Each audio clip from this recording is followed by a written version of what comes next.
For USCFootball.com, I'm Chrysikopoulos here with Dan Weber. We are at USC's player run practice this Friday. Are we thinking it's the last one? We are. There were different rumors about maybe next week and maybe not. The definitive answer seems to be from the players that this absolutely was the last one, that they're ready for camp. Next week you got Pac-12 Media Day on Wednesday. We were wondering if they were going to try to sandwich it in with Tuesday, Friday schedule. The word we're getting is they are not. This was the final PRP. And what were your general thoughts from the final PRP? Well, Tuesday was a big day for the defense, but there was a difference. On Tuesday, JT Daniels was heading to New York for the Gatorade High School Player of the Year, High School Athlete of the Year. And on Wednesday, he came back and went to the ESPYs. On Friday, he was here, and he was throwing the ball. And as the DB guys said, our day was Tuesday. But it was different today. JT was. I thought he threw the ball extremely well, accurately. They did a lot of red zone stuff, and if you make a mistake, it's a touchdown. And he just throws the ball on time and on target, and makes a difference if he's here. I definitely agree. I thought the offense had a lot of energy today, and even Pittman said that JT has this great chemistry and he brings that energy.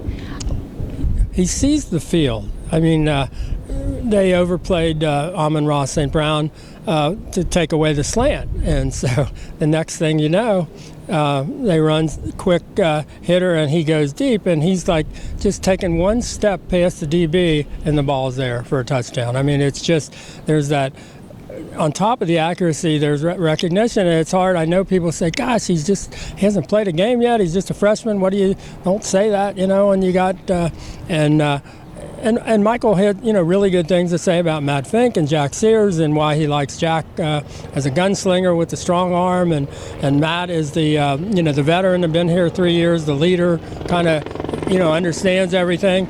So, I mean, you've got, you can make the case, as Michael did, and nobody wants to say, there's not going to be any competition.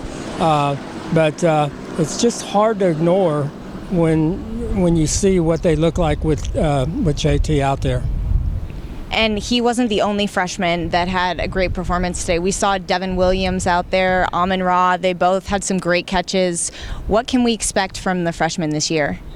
Yeah, I mean, Devon really making you notice him. He runs so easily. I mean, he's at 6'4", 6'5".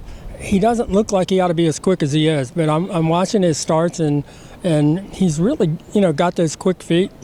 He just doesn't look as fast because he sort of glides. But the other thing we're seeing from him is he's catching everything in traffic and all that. How that goes when you put the pads on and you really are battling out there with big, strong defensive backs and linebackers. We'll see.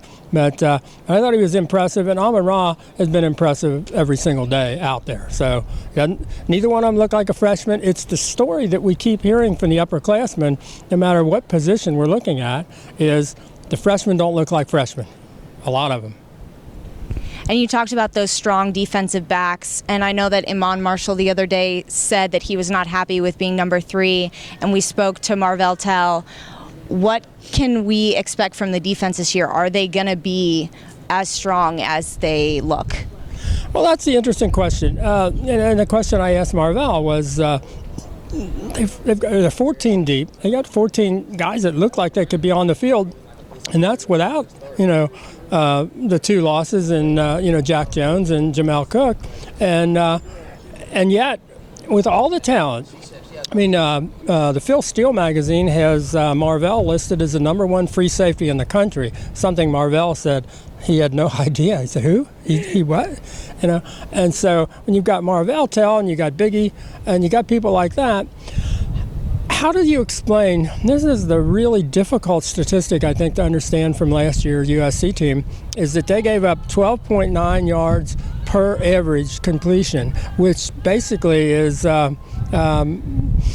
I think it was 11th in the Pac-12. And that just shouldn't be happening, and partly that was because they had 13 plays of 40 yards or more that they gave up with busted coverage and lack of communication. So Marvell had a good answer. He said, that was last year. We're not talking about last year. This is about 2018. We're moving on. And so he wasn't even going to talk about what happened last year. So I guess that's a good thing. Well, thank you so much for USC football. Thanks for watching.